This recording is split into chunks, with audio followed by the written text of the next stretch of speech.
routines are really hard to keep up with. Like, you have to have the realistic expectations for the season that you're in life, because you're not always going to wake up and be able to like, oh, I have this quiet morning to have my tea or my coffee and spend time in the Word or meditating or reading, and it's really quiet in the house. Like, it's not that way. Like, life is really not that way.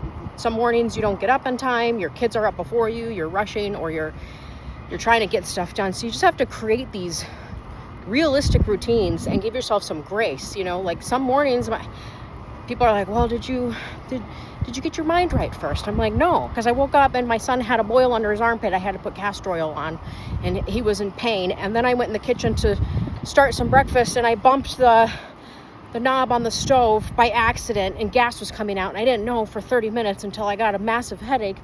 And then I realized, oh man, there's gas coming out. So then we had to air out the whole apartment and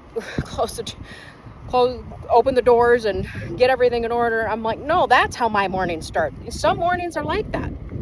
Routines and a structured life is kind of like a guideline. It's like, okay, here's a roadmap on things to start your day and end your day, but it doesn't always go that way. You can try to chase perfection all you want and have a perfectly clean house and feel perfect all the time, but it's not realistic. Like, I don't count my steps, 10,000 steps a day. I don't know how many I get. I just walk for enjoyment. And I feel like when you start adding all of these rules that you have to do, and you're supposed to do this and you're supposed to do that, it takes the joy out of it. Like, walking is an enjoyable experience.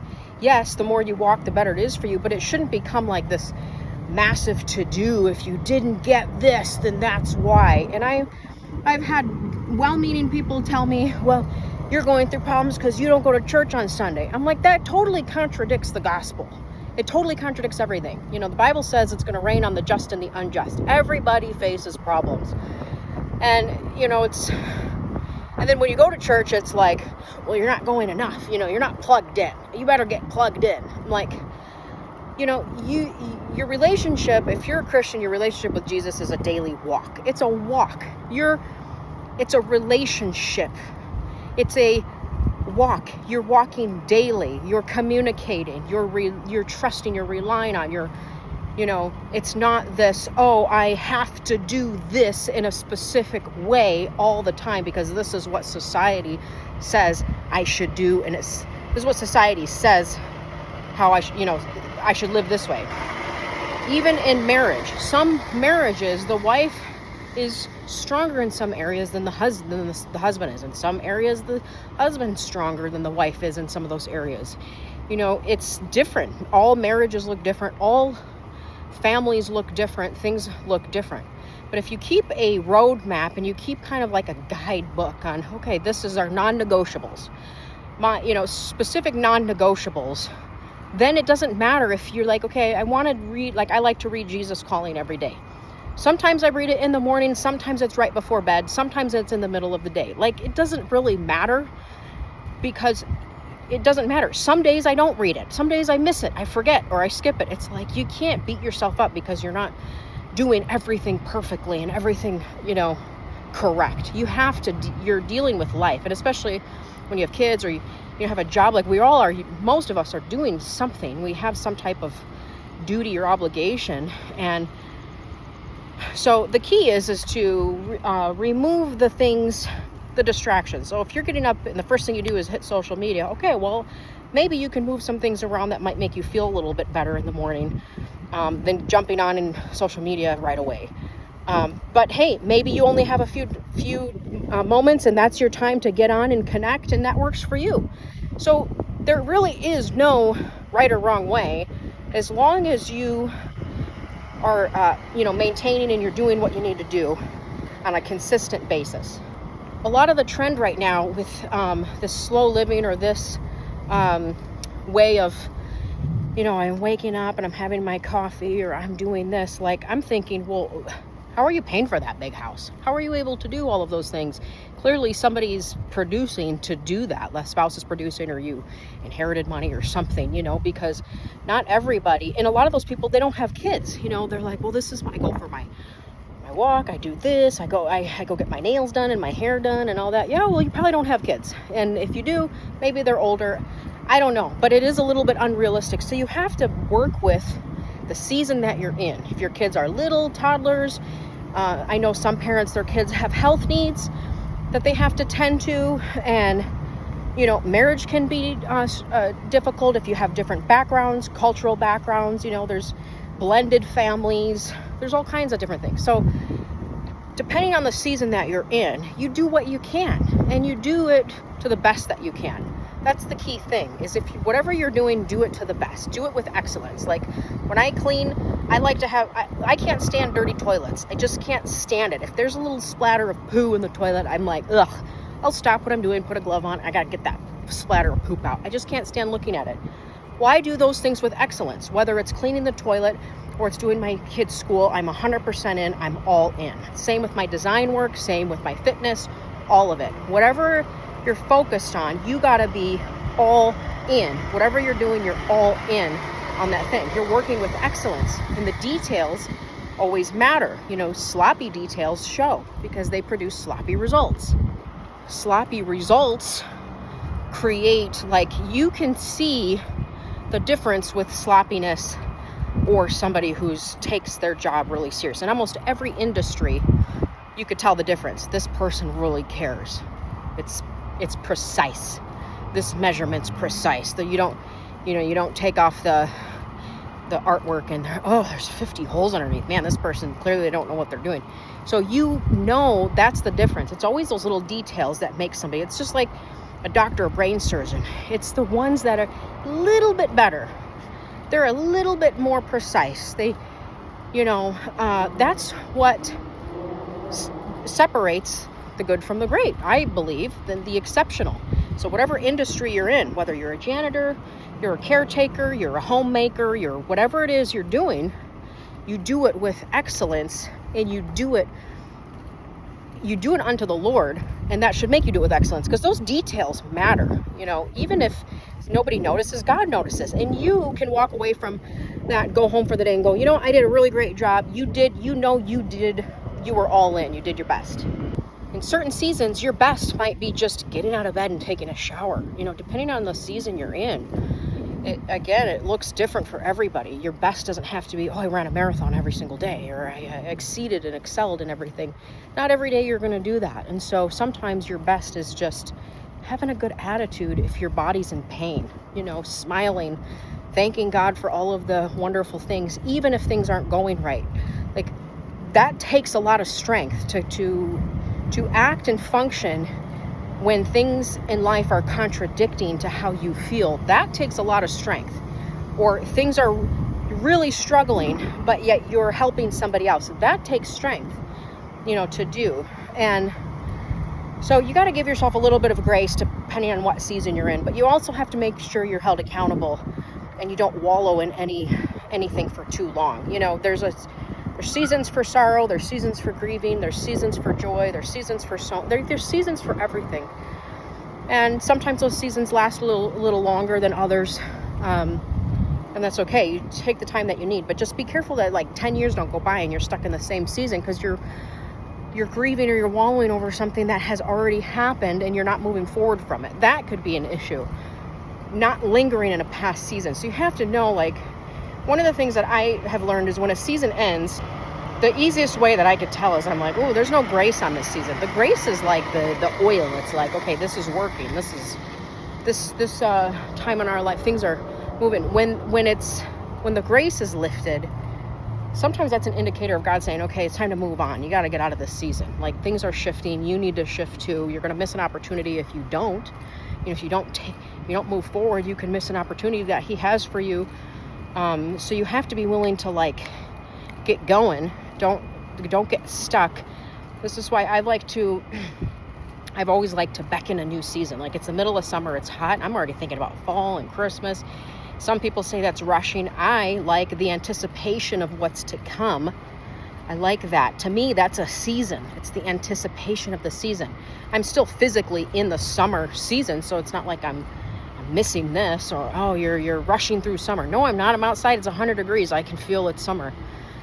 but you're anticipating what's to come. And so it's that, it creates kind of an excitement, because you start dreaming and you start thinking, oh, what the crispy fall air, is like. We don't really get that here in Scottsdale, but you can dream about it. And, oh, I love the Christmas music and putting up my trees and decorating. So it's just a beautiful place to be. You can be in all of those areas at one time without neglecting one. I'm not neglecting summer things, going in the pool just because I'm thinking about Christmas.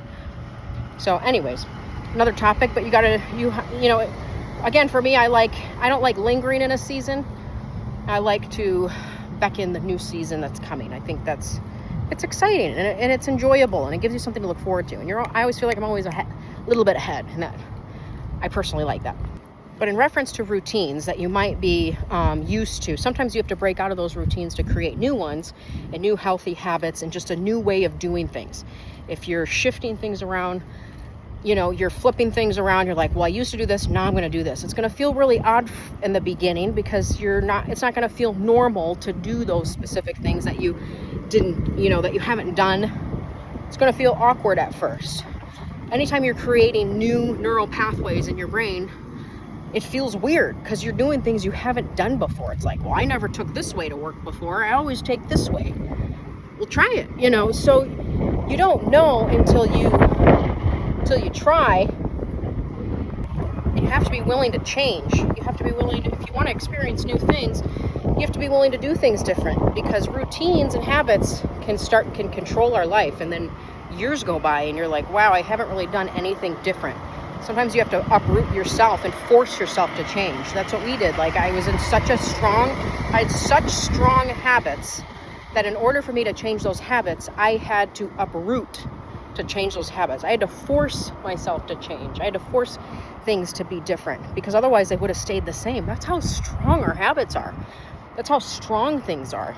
So you have to shake things up a little bit. Pancakes for dinner doesn't always have to be a certain way. You have to shake things up, because that's how you stretch and that's how you grow. And be mindful about all of the people talking into your life. Well, you should be doing this. Take a look at their life.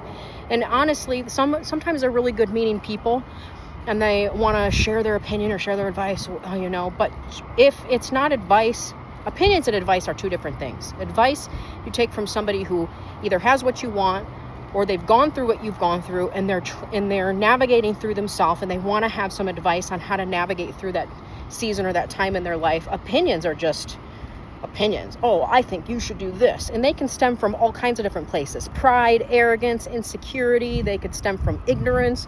Well, I think, or a past experience that person had. Well, you shouldn't do this just because they experienced something. You have to be really careful with whose opinions you're taking, because you're going to just cloud up your own judgment in your own life. Keep things clear. Keep it super clear. And the interesting thing is, you can tell the difference on social media when people are all over the place. They can't quite figure it out in their home. I'm talking about, the home design, the home decorating. For a while I was there. I'm like, I don't know what direction I'm going in. What's my style? Because I liked so many different styles, I couldn't really pinpoint. So I was pulled in so many different directions. Well, I kind of like this and I kind of like that. This person says I should do this. Ooh, I kind of like, you're all over the place. And what happens is your atmosphere and your environment starts, it reflects that fuzziness. And then when people look at your content, they can see the fuzziness. They can see this person doesn't know what they're doing. It's too much. It's all over the place. One area here's, this way, and one area here's this way, and that's this. It's all piled in together. They got, they say they're budget minded, but they have 50 different pillows on their couch. Well, how's that? But so you're giving out a message, a fuzzy message, because your followers and the people that are following you, they don't know what to think. They're like, well, what is this? What are you? And I just feel like there's such an arrogance in that community too. Maybe because I'm in the design community, but there's such an arrogance in it for people going, well, you didn't know how to decorate and then you found my page. Like, they're somehow the winner, and they're somehow like, I saved you from your massive decorating failures because you found my page. And then you go to their page and you're like, this is nothing great. You just went to Target and Walmart and filled your home with junk. wow. Like, so, and it's like everybody wants to be different, but nobody wants to do anything different. They want to do the same thing, but they think they're different. Oh, if I use this trendy audio, I'm going to be different. No, you're not. You're just going to be like everybody else. You know, to be different, you have to do things that are different. To stand out, you have to do things that stand out, that separate you from the masses. You know, there's people that I follow that I know exactly I'm on their page. I know it. I don't even need to see whose page I'm on because I know. And then there's people I follow and I have no idea. I have to look because it looks so similar to so many other accounts that I'm like, I don't know whose page I'm on. I feel like I've seen this before. I've noticed this style before. And frankly, a lot of it is just, it's ugly. It's really ugly. It's not that pleasing. It's not that good. There's too much. Like the first thing I see is there's just too much. I really want to say, honey, just pull it back a little bit. There's too much going on there that I don't even know what I'm looking at. What are you showcasing? You know, but anyways, that's what they want to do. So that's fine. But if you want to grow on social media, you got to be different. You got to do things different. You got to be authentic too. You know, people are tired of the run, don't walk, you know, get going, get this, you know, hurry, it's going to sell out. Whoa, can you believe? Whoa, whoa, whoa. That's why I feel like everything's just like, whoa, yeah, wow.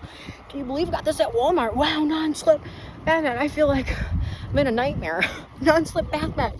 Whoa, can you believe this? Oh gosh, help me! I'm wrapped, stuck in polyester. I can't get out. And you're on all these accounts, and it's just like pounding. And especially, I hate when they do this. Boom, boom, boom. And then the nail tapping. Let's tap, tap, tap, tap, tap. Look at this. And then they open up their box like, wow, can you believe this box? Can you believe what's in there? And they're so overly excited, and they pull out something ugly. Oh, and you're like, well, that was a big waste of time. It's not even exciting anymore. Is this mean? It might be, but it's truthful. It's the truth. If you're on Instagram a lot, you know exactly what I'm talking about. It's the truth, and the truth sets you free. So you got to know what you're doing. I don't know. Okay, so this went from routines to Instagram. It all wraps together. It all kind of wraps together, I guess. You know, it's about being clear on your path, what you're doing, what your goals are, what you're moving towards, having grace in specific seasons when you need to have grace, cutting the fat, getting rid of what's not working. And this could be if you're a content creator, a home decor account, or not. You're just somebody who's, you know, interested in learning and growing, and you want to change your life. You could take bits and pieces that might work for you, and some of it might not, or whatever. So thanks for tuning in, and I'm going to go because it's getting hot.